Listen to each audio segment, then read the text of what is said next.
Hey crafters, welcome back to my channel Because I'm Crafty. My name's Katelyn and today I'm here with another baby video. I'm doing a little series on baby gifts, and as I talked about in my last video about the projects that I'm making for my friend whose baby shower is fast approaching, and I did my fabric haul, I talked about the projects I'm going to make, and I cut out about half of them, and I stopped because some of the fabric I needed to pre-wash. And that was specifically the flannel that I bought.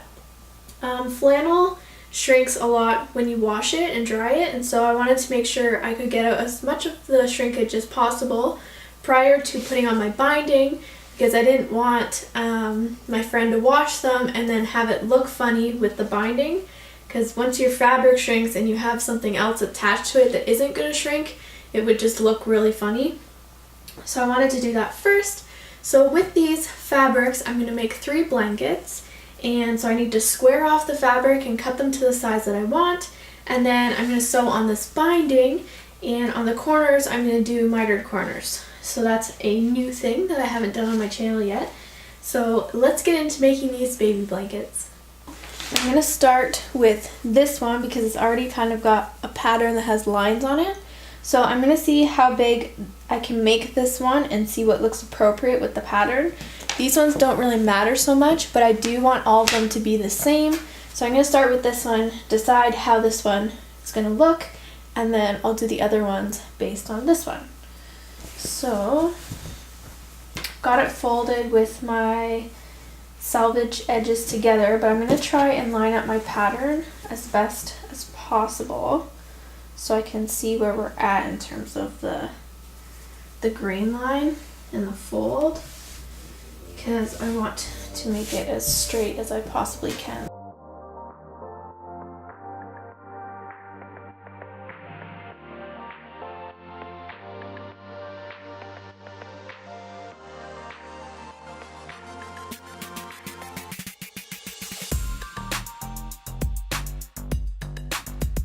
So now I'm going to measure the length of my full fabric so that I know how long to make the other two so that they can be as similar as I can possibly get them. We've got 38.5 in our length. So because the satin binding isn't the softest thing in the world, it's a little bit on the scratchy side. I think I'm going to eliminate it from one of the top edges of my fabric so that if that side is up against the baby's face or something like that, it's not going to irritate the skin at all. So I think I'm going to go down the 2 sides and the bottom and do the 2 mitered corners at the bottom. And then along the top, I think I'm going to do like a 1/2 inch or 1/4 inch fold at the top and fold like a 2 inch wide or maybe 1.5 inch wide kind of cuff at the top. So this will be the very top edge from the back side, and this will be from the front. And I think I will cut a piece of the binding in half, so I'll cut along the fold, and I'm just going to stick a little piece of it so that it's coming out like that. So that'll be the top edge. I think instead I'm going to go with 1.5 inches for my fold down, because I want my blanket to be a little bit longer than doing the like double 2 inch. So let's go with 3 for our, so basically you double the amount that you want it folded, so that way when you fold it over you can see the shiny bit of your pin and just line it up like that.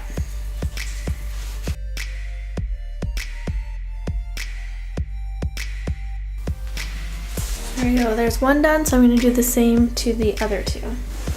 Taking this outer edge and I'm lining that up with the shiny little piece of my pin that I did from the front side. So I'm going to take the pin out from the top side and I'm going to fold it forward. And I want to fold it so that my top side is bigger than that underfold, because I don't want the white to be showing from the top. And I'm just going to put a pin there to hold it, because then later I'm going to put a little piece of binding in that fold. So we'll basically have a top stitching along the top edge and a top stitching down here. So this one will hold in the binding, and then this one will hold that fold from the back down. Now this certainly isn't a necessary thing. I could have just done like a double 1/2 inch fold and just did like a small hem on it. I could have put the binding around the top, but I really think that it's just nice to have one edge that's got a different detail. So now that I have my little kind of false cuff pinned, and I want to put a piece of this binding in here, so it's just kind of peeking out from the edge. I want to cut this in half because there's no point in using this whole piece inside of there.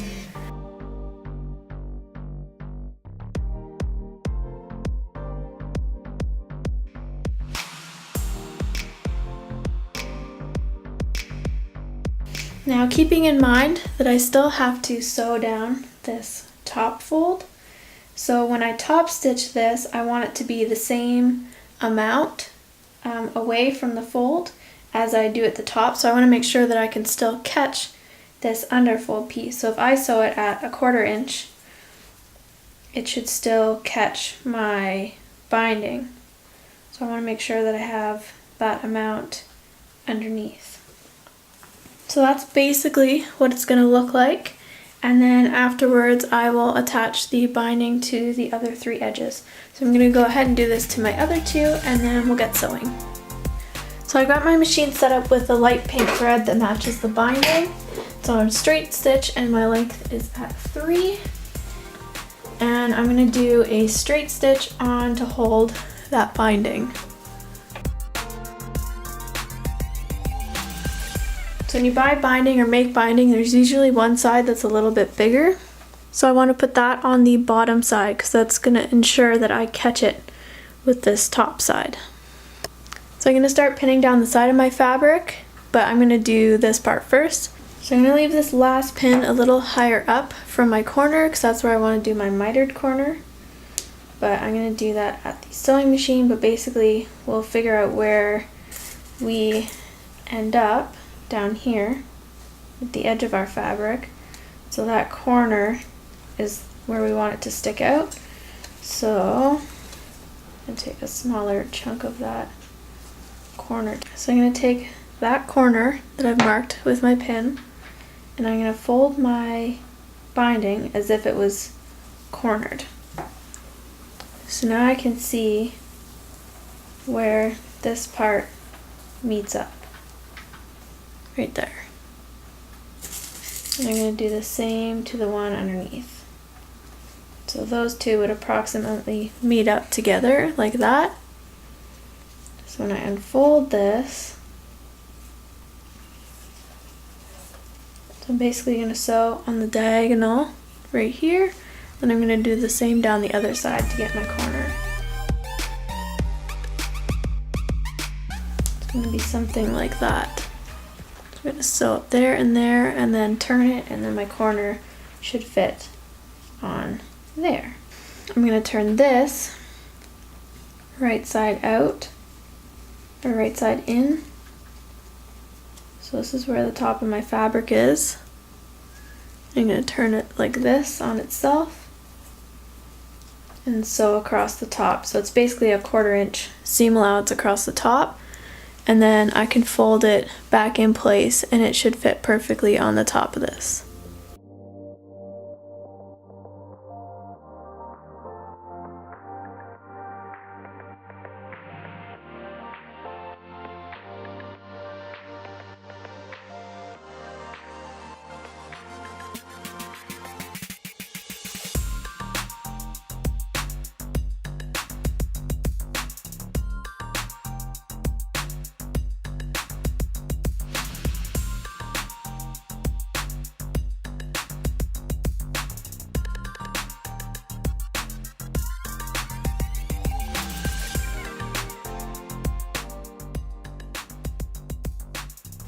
I'm going to push these flat and then push my triangle out. So now I can stick my corner piece inside. So now I can come back to where I stopped, do a small little back stitch so it's not super noticeable, and then keep going.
So I have all my 3 baby blankets finished here. I hope you guys enjoyed this video. We definitely went through a lot of techniques. We applied the binding, we did some mitered corners, and I showed you a different way to finish the top so that the binding wasn't on the edge. So you can certainly apply any of these things to any kind of fabric or any other blanket ideas or shapes.